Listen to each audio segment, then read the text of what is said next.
Puji Tuhan. Sekali lagi alasan saya berdiri di sini bukan jadwal, tapi hubungan.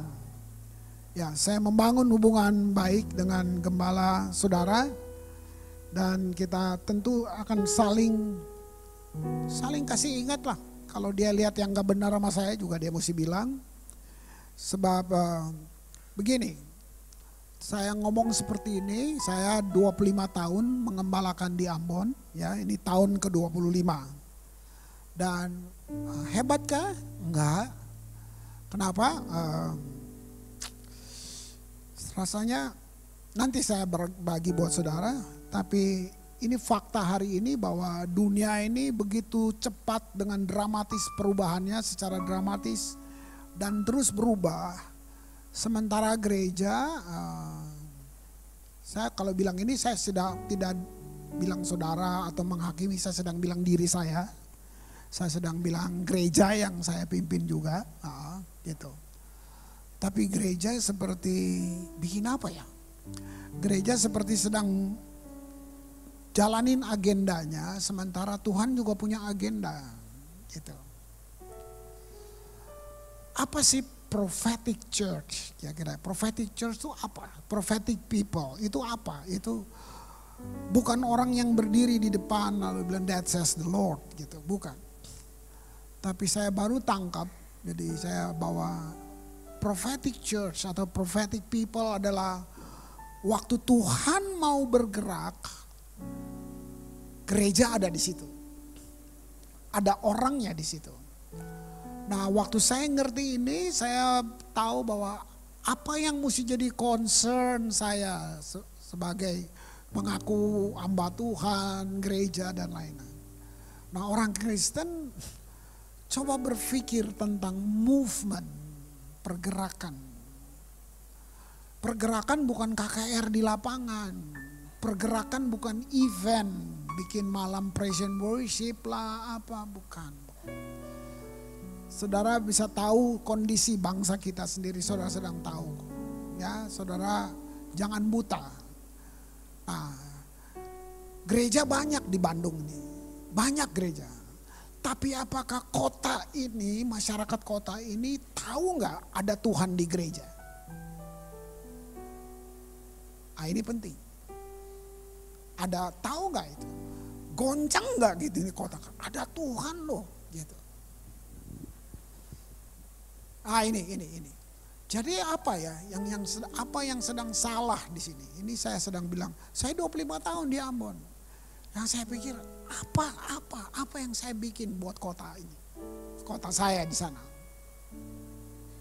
Nah, saya coba bagi ini supaya saya sama-sama dengan Pak Andi kita kayak definisi ulang kembali semua yang kita tahu tentang kekristenan, tentang gereja, gitu. Apa yang salah dengan kita, gitu. Nah, hal paling sederhana, karena saya di Ambon, kalian tahu Injil masuk di Ambon itu lebih dari 400 tahun. Jadi nama Yesus di bumi Nusantara ini dimulai di sana, gitu. Nah, itu bukan prestasi, saudara. Kalau sekarang saya ngomong Ambon, gitu. Apa yang ada di otak saudara sebagai stigma orang Maluku apa? Lebih banyak negatif, saya harus akui itu. Padahal kekristenan dimulai di situ. Berarti ada yang salah, gitu. Ada yang salah. Nah, ini yang saya mau coba bagi dengan saudara, gitu ya. Saya background saya sebagai Kristen, Protestan, Calvinis. Itu background saya. Keluarga saya kira-kira gitu. Nah, gereja yang dia kembangkan, yang gereja sedang jalankan, atau yang jadi manual book, yang menjadi buku panduan bagi setiap gereja, bukan Alkitab. Kaget ya? Mereka pakai Alkitab, tapi buku panduannya sebenarnya sejarah gereja mereka. Alkitab dipakai untuk cocok-cocokin dengan maksud dan visi saya, gitu. Jadi Calvin teruskan Calvin, yang Luther teruskan Luther, nah Pentakosta jalan gitu kan. Ya. Saya ketemu orang-orang. tahu Pantekosta. Udah bagus dia Pak, cuman belum Pantekosta. Kan, angkuh kan? Dia udah bagus, cuma belum karismatik. Nah, kita masing-masing sedang jalanin agenda kita, reformator kita. Itu buku panduannya. Harusnya Alkitab. Coba semua denominasi Alkitabnya sama. Tapi kenapa kita berkelahi? Cuman soal baptisan kita berkelahi. Kamu baptisnya gimana? Saya cuci muka. Kamu? Oh saya nyelam. Kamu? Saya duduk jongkok tengkurap. Wah saudara lihat. Seminar tentang baptisan yang biblical. Semua kita bikin gitu. Nah jadi gini, gereja sedang sibuk dengan agenda ini gitu. Sementara itu semua penggalan-penggalan kebenaran yang kita ambil, kita harusnya kita kembali ke awal gereja. Kita cuma merupakan versi daur ulang. Seperti gitu. Kalau reformator kita masih hidup, gereja-gereja ini, dia pun udah berubah. Nah itu. Nah di sini saya mau stimulasi kamu punya spirit sebagai jemaat, mari kita dengar. Gak usah, jangan ngomong Indonesia, kita terlalu banyak basa-basinya Indonesia, dunia lah. Bandung aja, Bandung, udahlah Bandung. Gitu.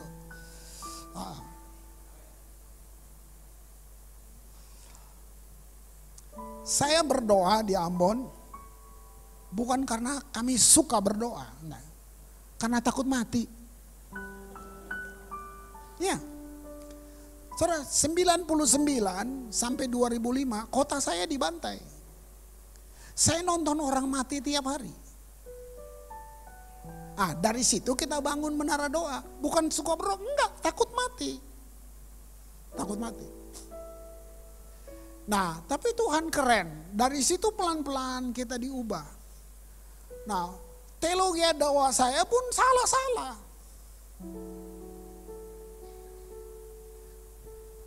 Sekarang ini gerakan pendoa sudah bikin iblis jadi penting di gereja. Pikir baik-baik. Saya sudah buat semua yang sesat di Ambon. Saya berdoa di gunung, tancap-tancap kayu, bernubuat di laut. Saya bikin semuanya.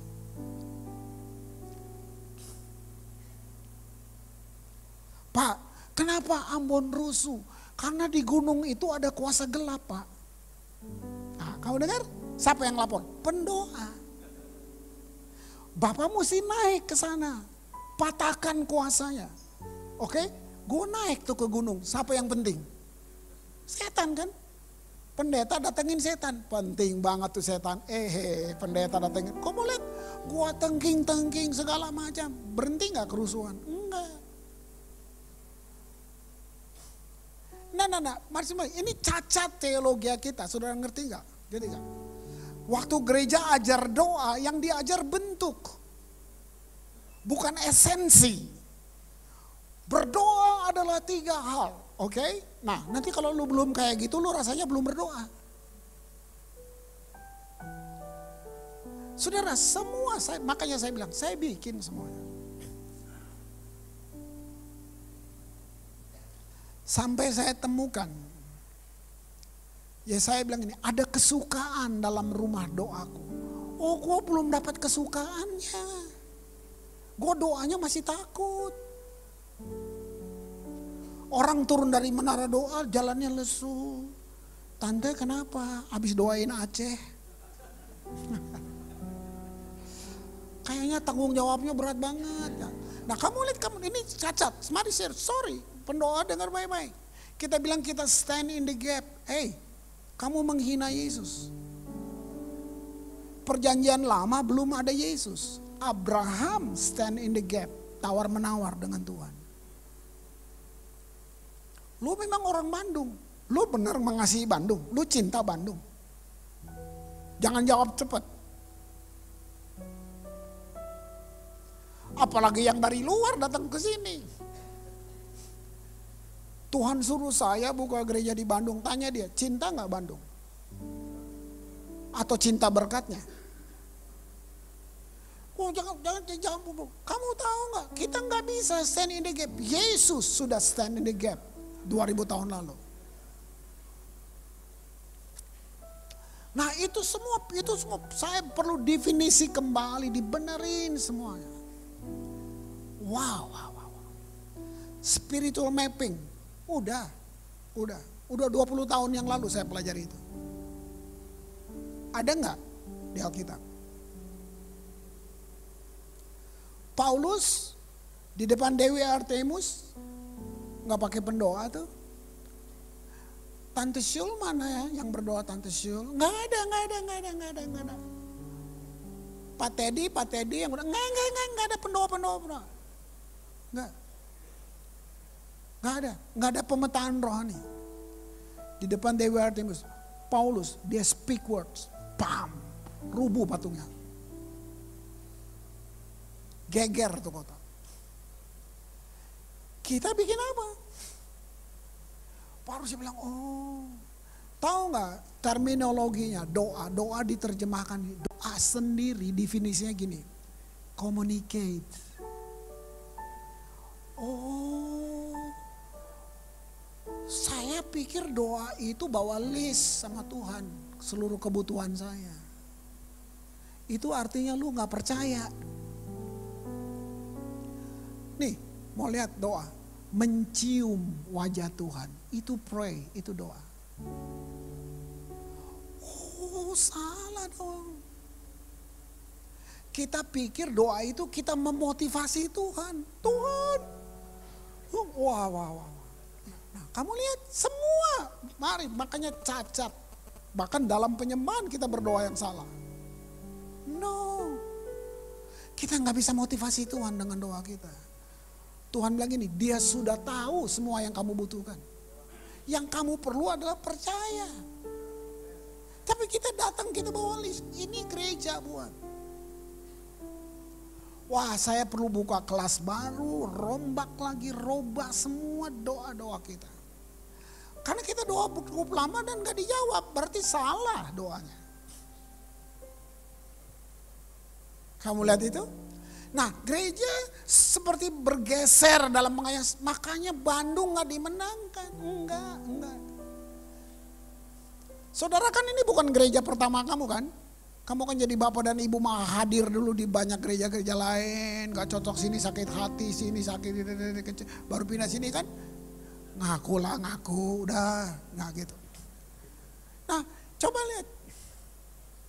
Jadi tapi kita bilang, ada tuayan, salah, bukan tuayan, belum.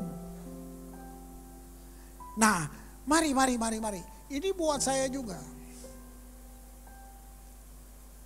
Sekali pendoa datang, saya bangun menara doa kan, pendoa turun.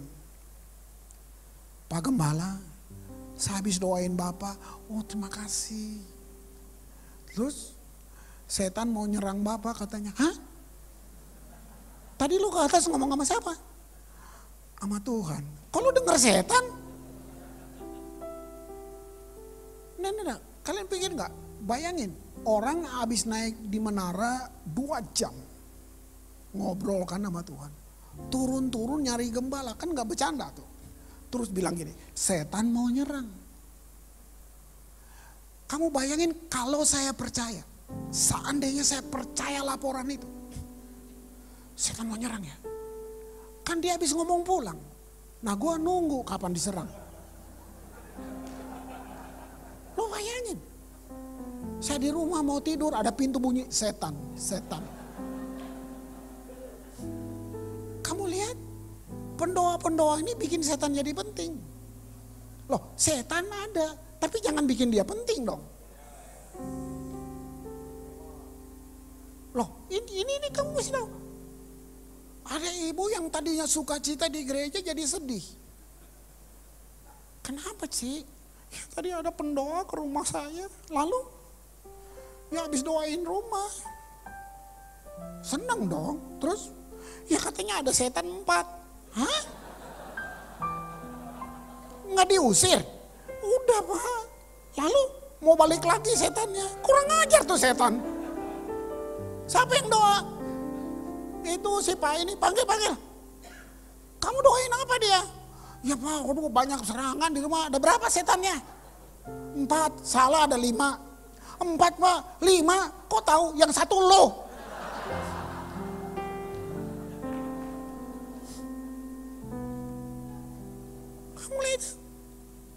Kamu lihat? Last Supper, perjamuan terakhir Yesus dengan murid-murid. Ada setan nggak? Nih, kelihatan nih nggak sekolah minggu dari dulu nih. Yesus bilang barang siapa mencelupkan roti ini bersama-sama dengan aku. Setan masuk di Yudas, saudara. Ada Yesus loh. Yesus tengking nggak? Kenapa? Nggak penting. Sebenarnya Yesus bilang gini, Yudas, lu ikut gua 3 tahun. Mestinya lu ngerti.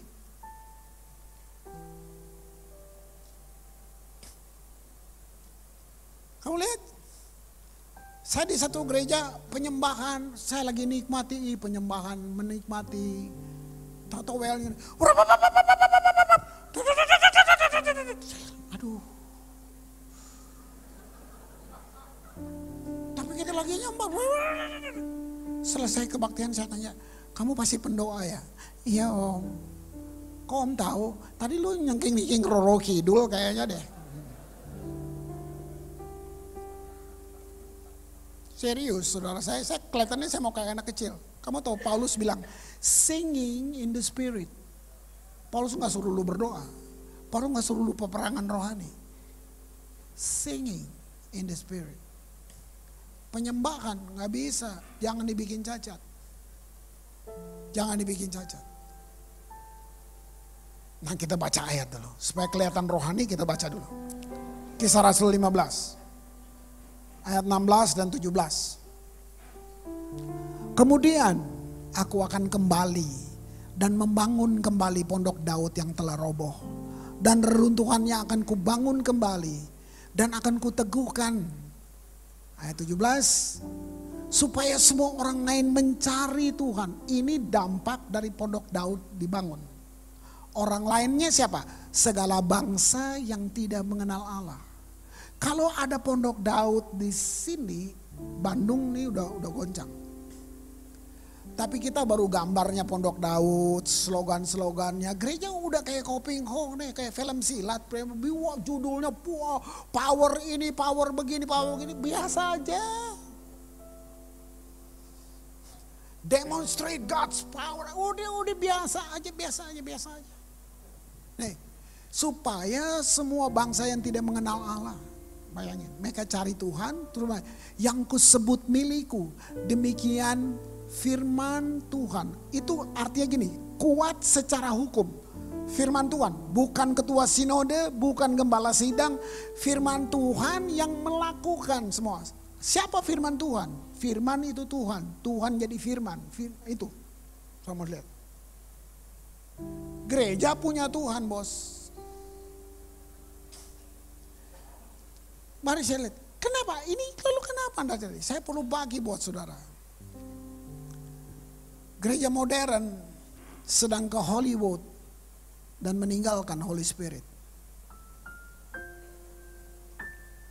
Kita penuh dengan imitasi, kita bikin semua. Nggak ada yang salah, ikutilah zaman dengan baik. Gue juga kepengen dibilang keren di Ambon. Pengen lah, gitu. Ikutilah. Tapi kalau kita kehilangan ini, gereja punya ibadah tapi kehilangan kuasa ibadah. Wah coba, kasih gambar tuh lu punya visi tadi tuh. Apa tuh? Tadi tuh sebelum kebaktian tuh.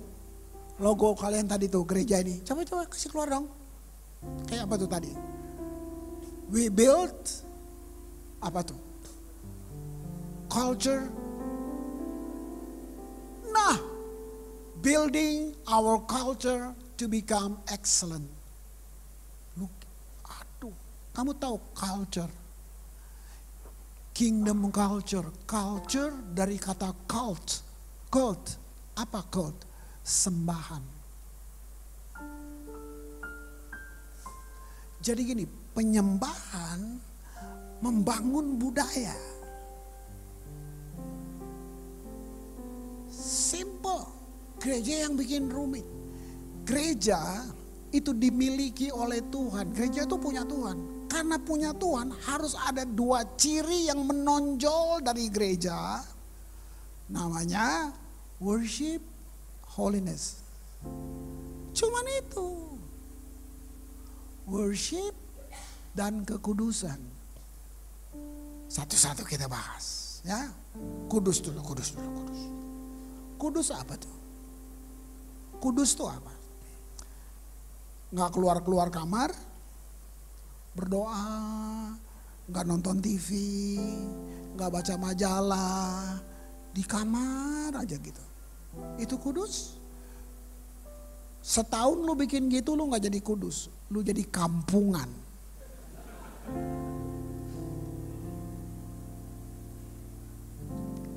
Tapi gereja sedang seperti itu. Gereja mulai legalistik. Akhirnya kita mulai, lu belum ke menara kan, nggak kudus. Kamu lihat, semua kayak gitu. Kita semua kayak gitu. Kita mulai bikin orang jadi spesial. Lu nggak full time, belum. Gua full time. Kamu puasa berapa hari? 3. Aduh, 40 hari. Tahu? Setelah 2 minggu rasa mau mati nggak jadi mati. Wah, kayak dia spesial banget. Kamu lihat, nah kita suka banget. Saya hamba Tuhan kok, kita suka. Kita sedang bikin saya spesial. I'm the anointed one. Kamu jangan sentuh orang yang diurapi. Harus 200 hasta jarak kita. Bukain pintu buat pendeta. Angkat tasnya. Udah kebalik, saudara. Sudah kebalik. Kebalik. Dari hamba yang diurapi, hadirilah, bla bla bla bla. Bayangin. Kamu baca surat para rasul. Mereka nulis gini. Dari Paulus, hamba Yesus Kristus. Keren banget ya. Gitu. Dari Bapak dokter ini. Terakhirnya DDT, obat nyamuk.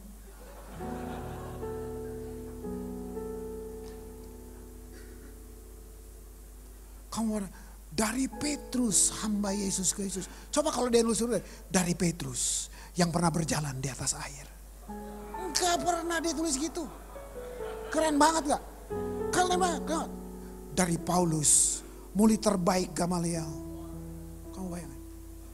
Kamu bayangin. Bertemu Yesus di Damaskus. Kamu bayangin. Penulis Alkitab, surat perjanjian yang terbanyak. Enggak. Dari Paulus, hamba Yesus Kristus.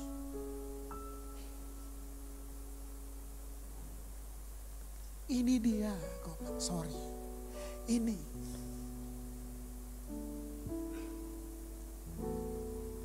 Sorry. Saya dulu yang mesti bertobat. Saya dulu. Bedanya Andi sama kalian, bedanya saya dan kalian, bedanya di fungsi. Fungsi saya, fungsi Andi, kita gembala.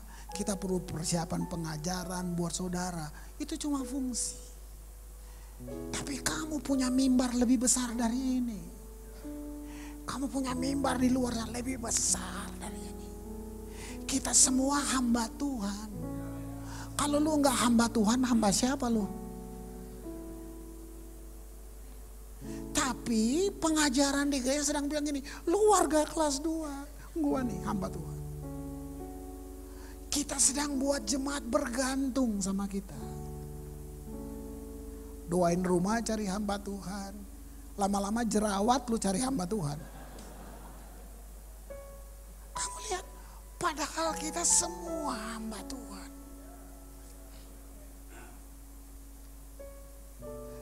Ini yang bikin kota ini begini aja.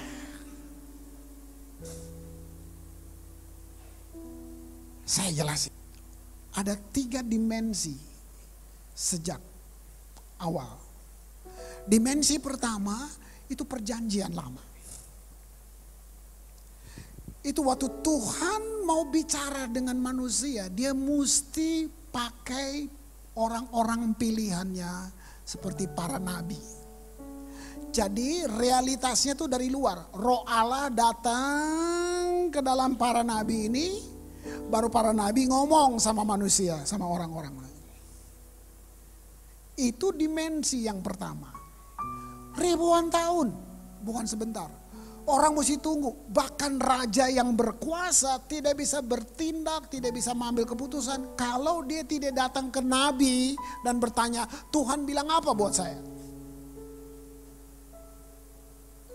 Nah sekarang nih yang mau ngaku-ngaku nabi pakai pola perjanjian lama.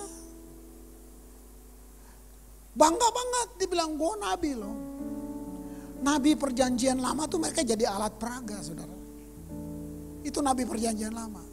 Mereka dibantai, mereka dikejar-kejar. Itu nabi perjanjian lama. Nabi zaman sekarang bikin kartu nama. Jadi selebriti ya, kamu lihat itu. Nah itu dimensi yang pertama. Setelah ribuan tahun Tuhan bilang begini, saya ganti. Dimensi kedua Tuhan begini, saya datang sendiri. Tuhan jadi manusia. Yesus lahir. Itu Tuhan jadi manusia.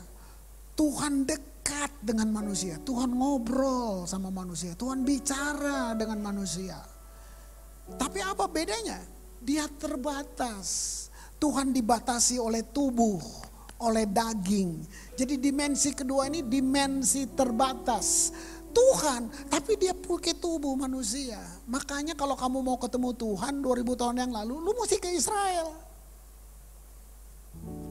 Apa kendala berikutnya? Orang Israel gak percaya kalau dia Tuhan. Kenapa? Kok kayak gini anak tukang kayu? Kita kenal papa mamanya, mana mungkin? Masa Tuhan kayak gini? Yang keren dong, baju putih yang panjang, rambutnya bercahaya, gitu dong Tuhan. Masa gini? Kamu lihat? Tuhan milih tempat yang paling rendah supaya orang yang paling rendah bisa ketemu. Tapi manusia nggak terima. Nah, dimensi ini terbatas. Mujizat seperti daun berguguran, orang mati bangkit di mana-mana. Cuma tetap belum bisa terima. Nah sebelum Yesus naik ke surga, terus dia bilang gini, lebih baik aku pergi supaya dia yang akan datang, dia lebih besar dari aku. Saya terjemahin bebas. Dia nanti yang datang, dia gak kayak saya. Yang terbatas kayak gini, dia akan diam di dalam kamu. Dia besar. Nah lalu Yesus ngomong gini, supaya barang siapa percaya kepadaku. Ini kata kunci. Ini penting banget. Supaya barang siapa percaya kepadaku, dia akan melakukan pekerjaan-pekerjaan yang aku buat, bahkan lebih besar. Nah ini bukan janji buat pendeta. Ini janji buat semua orang percaya. Markus mencatat tanda-tanda ini menyertai orang percaya, bukan pendeta. Tapi gereja ajar apa?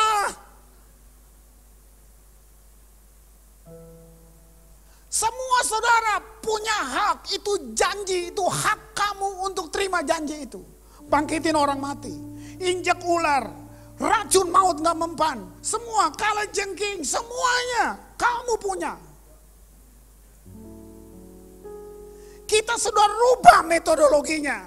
Kita bikin orang bergantung sama kita. Waktu saya bikin kamu bergantung, saya sedang rampas Yesus yang di dalam kamu. Lihat ini kegagalan kita. Mungkin kita punya semua fasilitas, tapi kita tidak ada kuasa. Wow, tanda-tanda menyertai orang percaya. Kamu percaya apa? Ada tanda menyertai kamu. Ulang ya. Kamu percaya apa? Ada tanda menyertai kamu. Kalau kamu percaya makan 10 kali satu hari itu bagus, ada tanda menyertai kamu. Ulang. Kalau kamu percaya bahwa kita makan satu hari 10 kali itu sangat bagus, ada tanda menyertai kamu. Kamu akan mengembang ke kiri, ke kanan, ke muka dan ke belakang. Oke? Gampang, gak perlu sulit-sulit. Kalau kamu percaya gini, tiap ketemu orang maki aja. Ada tanda-tanda mengikuti kamu. Lu bengap-bengap semua digebukin orang, kamu ngerti? Nah, gampang, gak usah terlalu dipersulit. Tanda-tanda menyertai orang percaya. Kalau kita gerak semua dengan tanda-tanda ini. Semua. Tapi kita sudah berubah. Saya pikir teologi prosperity itu sudah bikin hancur kita banyak. Tuhan pasti berkati kamu.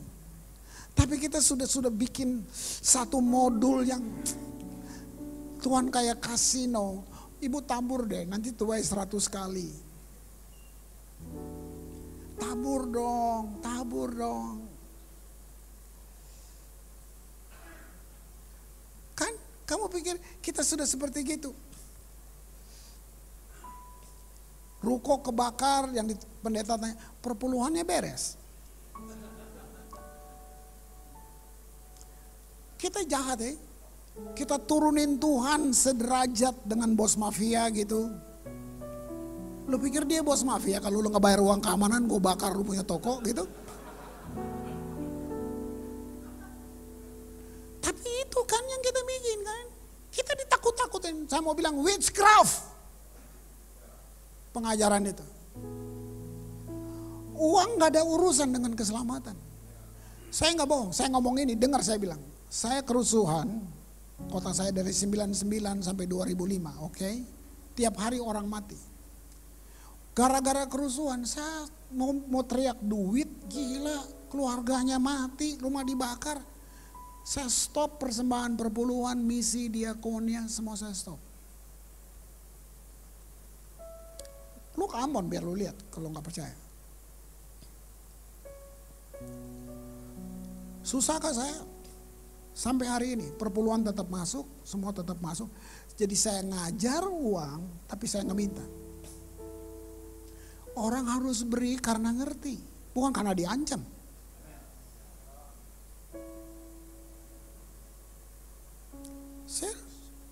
Saya aman ngomong ini, kenapa? Gua buat di Ambon. 1 rupiah pun gak turun. Sekarang saya lagi membangun. Gereja gua kebakar. 2 tahun lalu gereja saya kebakar. Itu pun kamu lihat orangnya. Aduh, itu pendeta dosanya apa? Nah kamu lihat. Ini kan gereja. Kok bisa kebakar? Yang ngomong pendeta juga. Kenapa Chris? Kok bisa kebakar? Yang mana gua tahu jam 3 pagi. Ada sabotase? Enggak.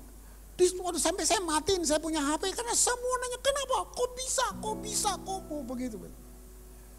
Akhirnya saya bilang gini, gedung gua nih umurnya udah 23 tahun. Kabel-kabelnya juga udah 23 tahun. Gua terlalu mikirin sorga lupa ganti kabel. Ya udah kebakar lah. Nggak usah bilang si ini, nah udah. Selesai.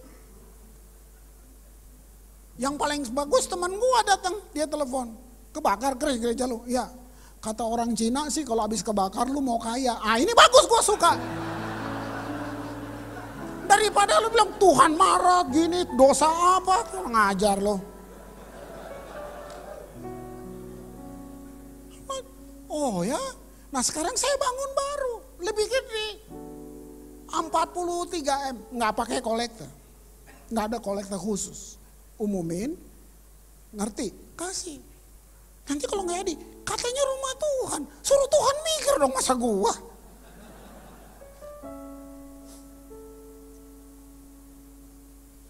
Udah, struktur udah jadi. November atap masuk. Belum semua, gue masuk aja Cibadah dulu. Yang penting udah ada atap. Nggak pusing. Nggak pusing saya. Kamu lihat. Nah, dimensi kedua tadi, Yesus bilang, lebih baik dia tinggal di sini. Aku pergi. Kamu lihat kita kenapa? Itu Roh Kudus datang 2000 tahun lalu. Orang-orang penuh Roh Kudus. Kamu baca Kisah Rasul. Gereja mula-mula dibangun, 200 tahun Alkitab belum ada. Lebih loh sebenarnya.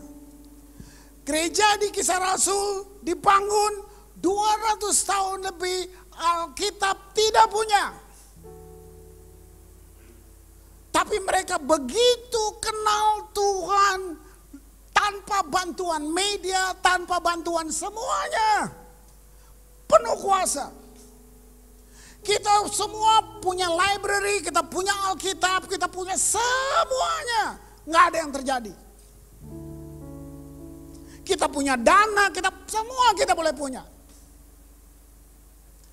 Apa yang menghalangi kita untuk tidak hidup dalam dimensi yang tidak terbatas itu? Saya dan saudara, kita berdoa, yang goyang orangnya. Dalam nama Yesus, kita lompat. Orangnya goyang. Lu baca Kisah Rasul, mereka berdoa, rumah yang goyang. Rumah yang goyang. Jungkir balik. Ada apa? Siapa Daud ini sih? Apa yang buat Tuhan cari dia? Lompat 1 Samuel 16.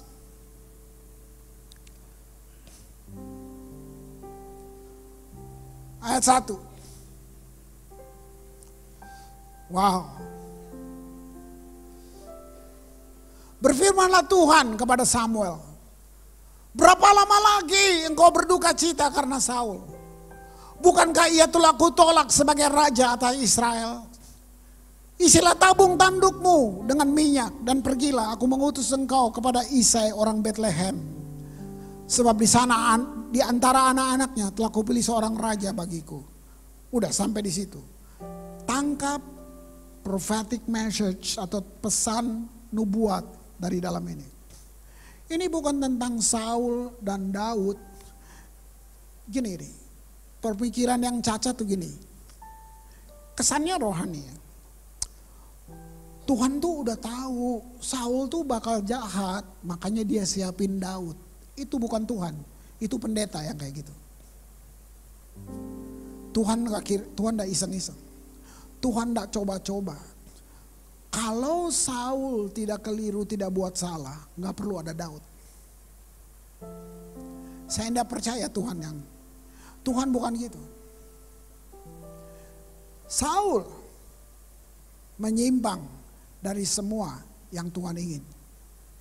Tapi di sini kamu lihat, kita tahu Daud karena ada Alkitab. Dulu nggak ada yang kenal Daud. Tuhan mesti bicara buat nabi, dan nabi 3000 tahun, 4000 tahun yang lalu nabi tidak ke Bethlehem, tidak ada nabi ke Bethlehem. Tapi untuk seorang yang Tuhan kenal, kita nggak kenal, ingat. Orang di Israel nggak tahu Daud, nggak tahu. Orang di Israel nggak tahu Daud. Tuhan mesti kirim nabi buat datang, cari itu keluarga Isai. Gue mau cari anaknya. Nah pertanyaannya, siapa orang ini? Sampai mata Tuhan ada ke sana. Itu yang saya maksud, pesan buat kita. Tuhan tahu ada banyak gereja. Tapi Tuhan mau ada satu tempat atau gereja yang punya heart of David. Arti nama Daud, beloved.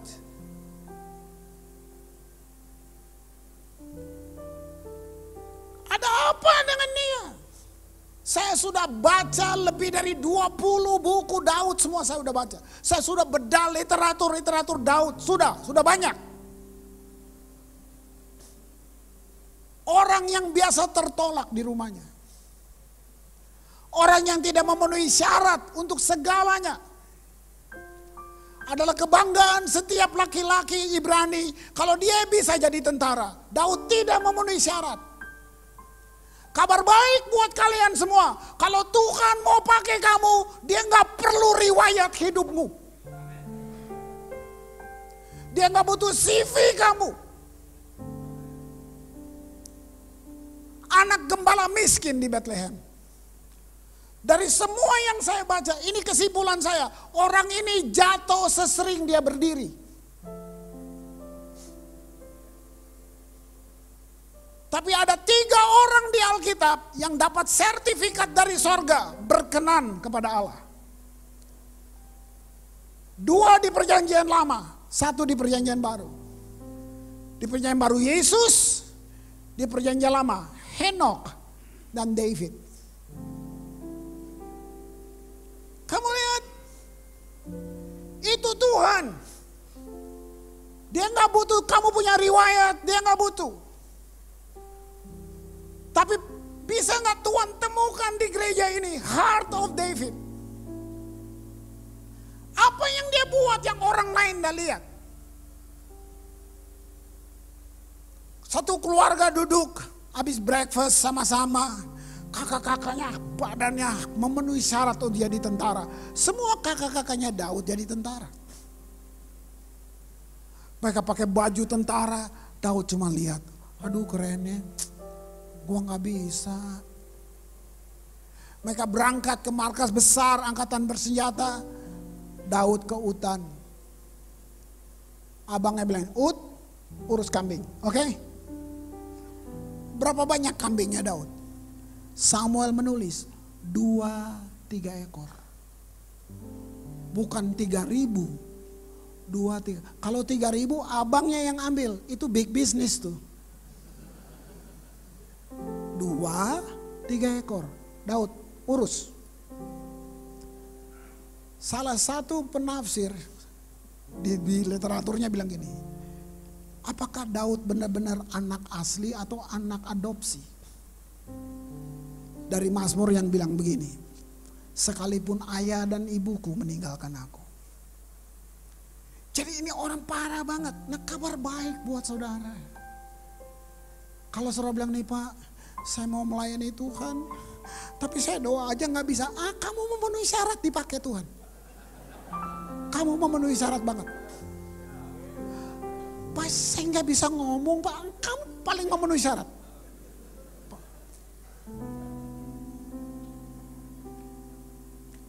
Tuhan bilang gini buat Musa, Musa pimpin umatku keluar dari Mesir. Musa bilang, saya peta lidah Tuhan, saya gak pandai ngomong. Terus Tuhan gini, sorry saya emosi. Enggak. No, Tuhan gak ketakut, Tuhan gak kayak kita. Tuhan gak bilang gitu. Musa kata, Tuhan cuma bilang, Musa aku menyertai kamu. Keren gak? Nggak ribet. Ini kamu punya belief system yang salah dari kecil. Saya Protestan Calvinis. Ini my background ini. Gua diajarin gini, Tuhan nggak bisa ngomong. Jadi kalau kita bilang gini, tadi saya berdoa, Tuhan bicara, langsung orang, siapa lu? Setan kamu. Kamu lihat? Tuhan gak bisa ngomong. Alasannya, kan udah ada Alkitab. Jadi Tuhan gak bisa ngomong. Tapi dengar, katakan kita percaya Tuhan gak bisa ngomong lagi. Tapi tiap hari ada suara lain yang kamu dengar.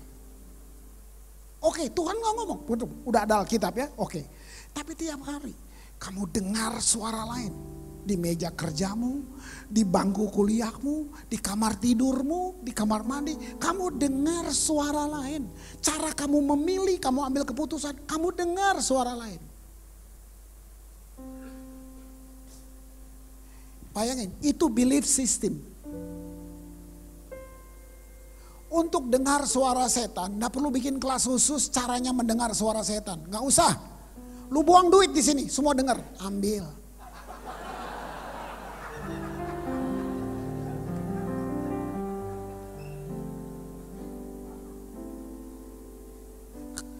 Kalau kita terus percaya gitu, siapa yang diuntungkan? Kamu lihat ini. Tangkap pesan ini. Tuhan sedang bilang buat gereja sekarang, apa yang kamu masih pegang yang saya sudah tolak? Ini yang bikin gak ada revival. Kamu masih terus pelihara metodologi, sistem semua yang Tuhan sudah tolak, yang agamawi semuanya.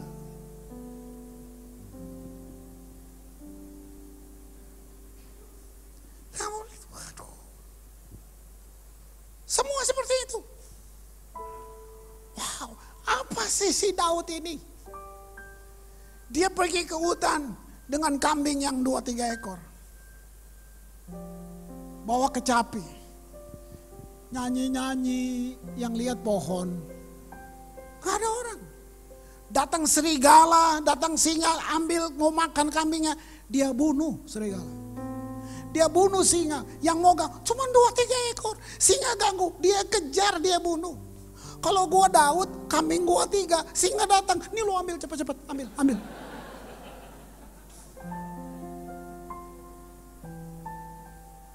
Tangkap ini.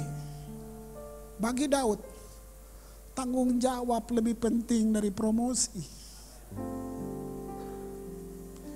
Bisa gak kamu kayak gini? Hasil lu bergereja menghasilkan ini gak di kamu di kantor? Etos kerjamu, jadi istri, jadi suami, kayak gini gak? Kalau orang Kristen korupsi, jangan marahin dia. Lihat, 20 tahun lalu, 30 tahun lalu, dia kan youth di gereja. Diajarin apa?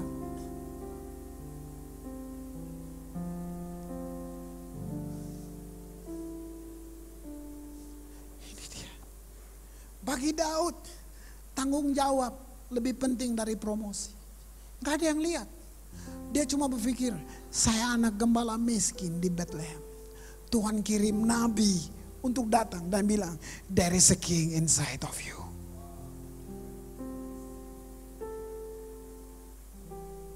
Tuhan tidak curang sama kamu. Kalau nih, apa tuh dimensi yang tidak terbatas? Christ in me, the hope of glory. Christ in you, the hope of glory.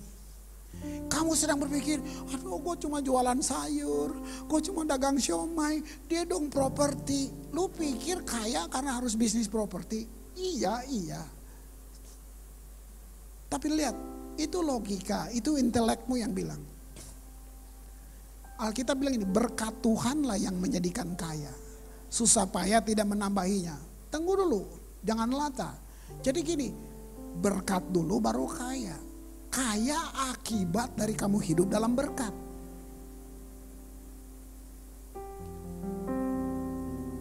Jadi lu mau jualan siomay, kalau itu Christ in me, siomay lu karismatik, gue bilang.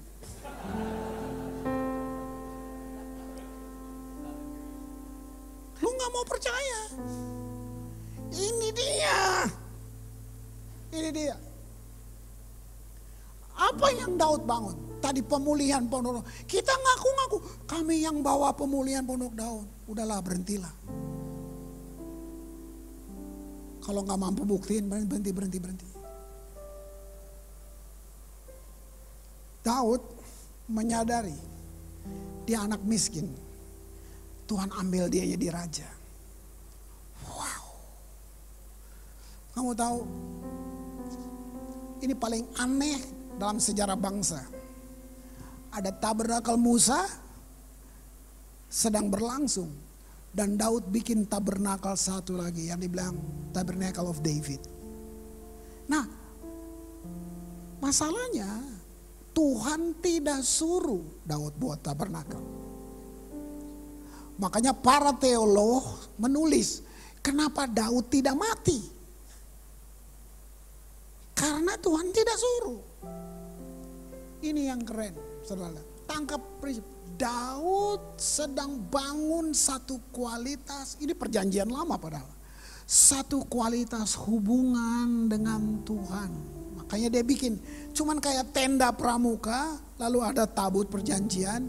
Dan dia panggil seluruh rakyatnya, this is God, worship God. Dan dicatat, Daud menyenangkan hati Tuhan 33 tahun. Apa yang bisa dilihat dari hasilnya, dampak dari itu?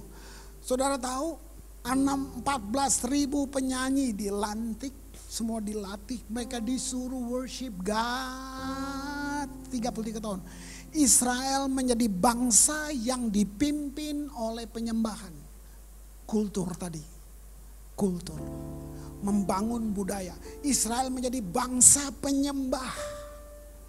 Waktu penyembahan mereka runtuh, waktu mesbah-mesbah mereka runtuh, hujan tidak turun, panen gagal, penyakit masuk. Begitu penyembahan dibangun, Israel ada pada puncak kejayaan. Bukan karena kekuatan militer, bukan karena kekuatan ekonomi, bangsa penyembah. Itu perjanjian lama, saudara. Ini yang dibilang kenapa Daud gak mati. Dia melanggar semua peraturan keimamatan. Dia langgar. Daud menggantikan korban bakaran yang paling kudus dengan sacrifice of praise.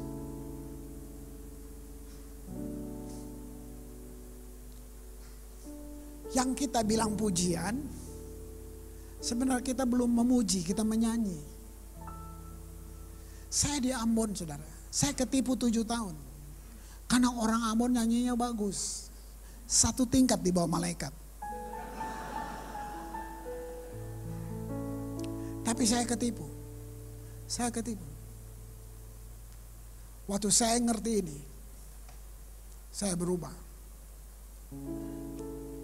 Sebenarnya pujian itu kamu bersyukur untuk semua. Thanksgiving, semua yang datang. Itu pujian. Terima kasih buat makanan yang datang di mejaku. Terima kasih buat sepatu yang ku kenakan.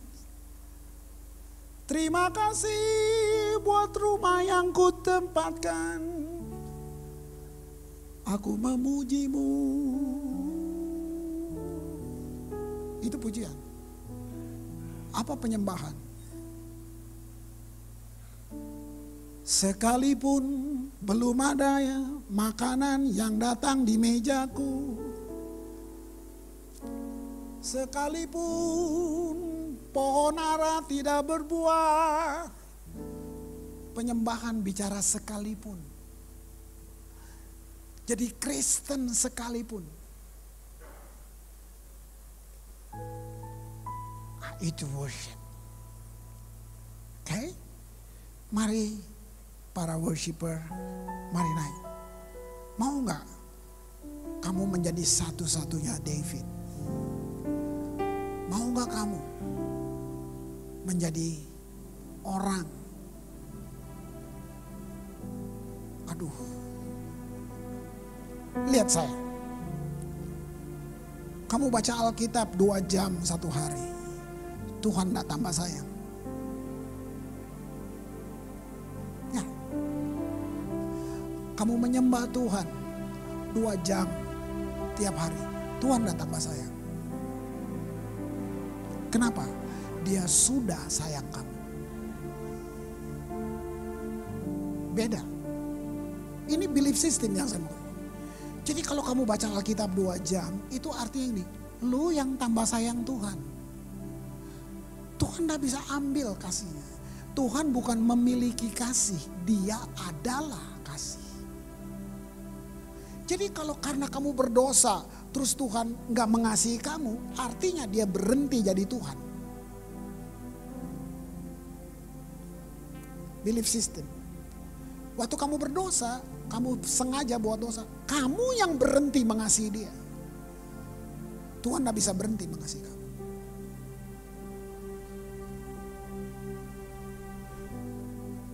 Ayo. I feel Jesus. I feel Jesus. I feel Jesus in this place. Yes, my soul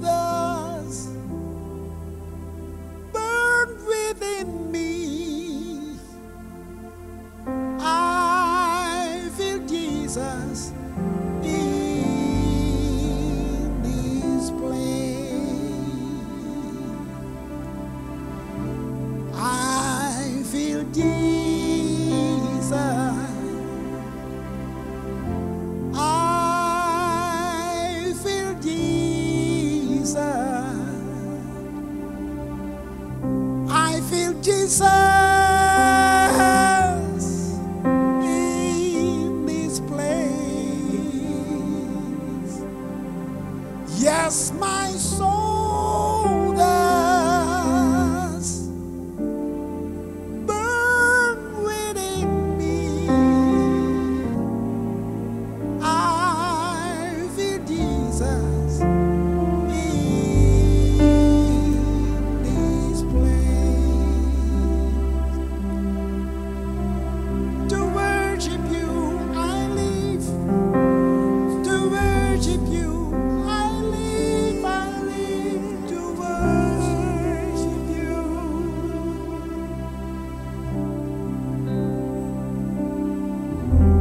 To worship you I live.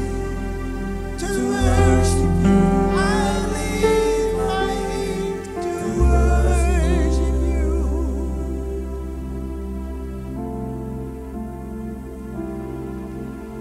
To worship you I live. To worship you I live. I live to worship you.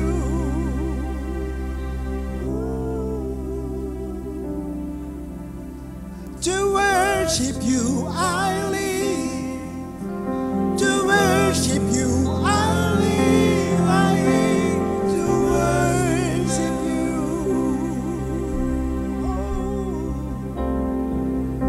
I worship you.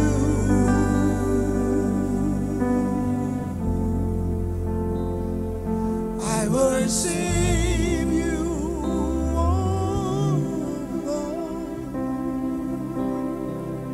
I worship you.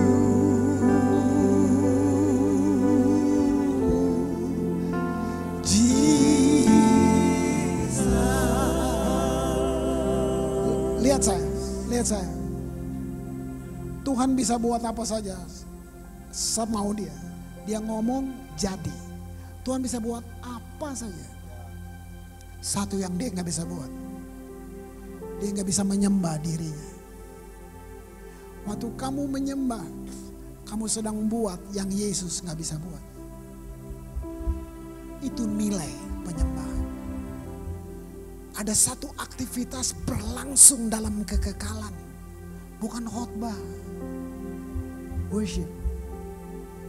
Berapa lama kekal? Kalau kamu bisa hidup 1 juta tahun, itu permulaan dari kekekalan. Maukah kamu menjadi Daud pagi ini?